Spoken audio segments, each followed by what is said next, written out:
god, those are amazing shoes. Okay, next up is Burlesque, and following the tradition of the success of films like Nine, you know, it's an interesting, well lit up film, I guess you could say. But the dialogue in Burlesque provokes a kind of laughter and hilarity that only even comedies like Year One would only dream of getting. I wish I would have laughed that much during that film, but right here, this is just a mess. And again, I like to say, this film, you know, I understand ever since Chicago was a huge success. There's been musicals, there's been the outrageous, extravagant musicals with a dark tone to it, and like I said, like Nine and whatnot. But this just does not even fall into that category. Nine was merely a so-so film. And again, in the opening segment of this film, a country singer on this soundtrack sings if I ever left this town kind of thing. Not 1 minute later, the plucky Iowa waitress, played by Christina Aguilera, announces to her coworker, "I'm leaving." And after a few bars of 80s synthesizer and a travel montage, yeah, young Allie Aguilera gets off the bus to LA and stumbles headfirst into a swanky neo-burlesque joint on Sunset Boulevard, run by someone named Tess, played by something called Cher. I think it's Cher. It could have been a porcelain doll, I'm not too sure.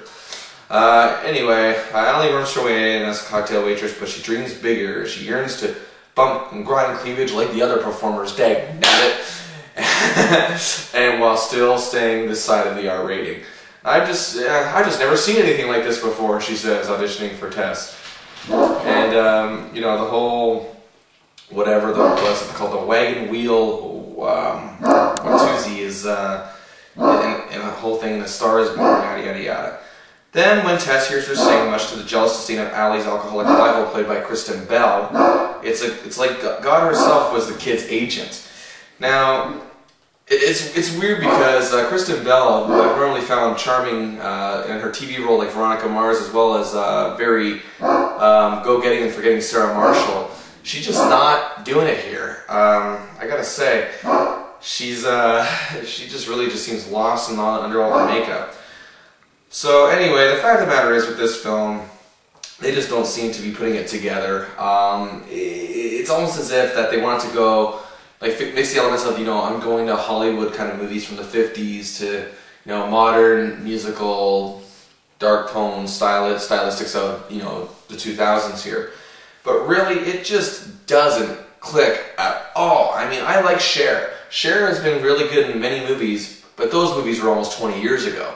As far as I'm concerned, she has not really picked up her groove as an actress probably since, Mermaids, which was, again, almost 20 years ago with her and Winona Ryder. Cher's very, she's got an energy, she's got a natural energy, but here she just seems to be walking through.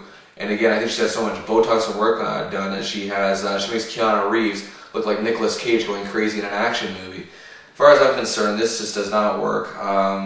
And Christina Aguilera, I'll give her credit.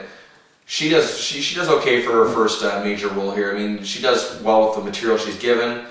And to be quite honest with you, I wouldn't mind seeing her in maybe other movies. But this really just falls apart. It is inspired, but it has no goal and doesn't really understand what it wants to be.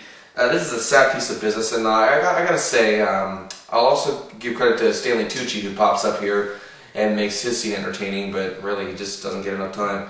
But I give Burlesque only 1.5 stars out of 5.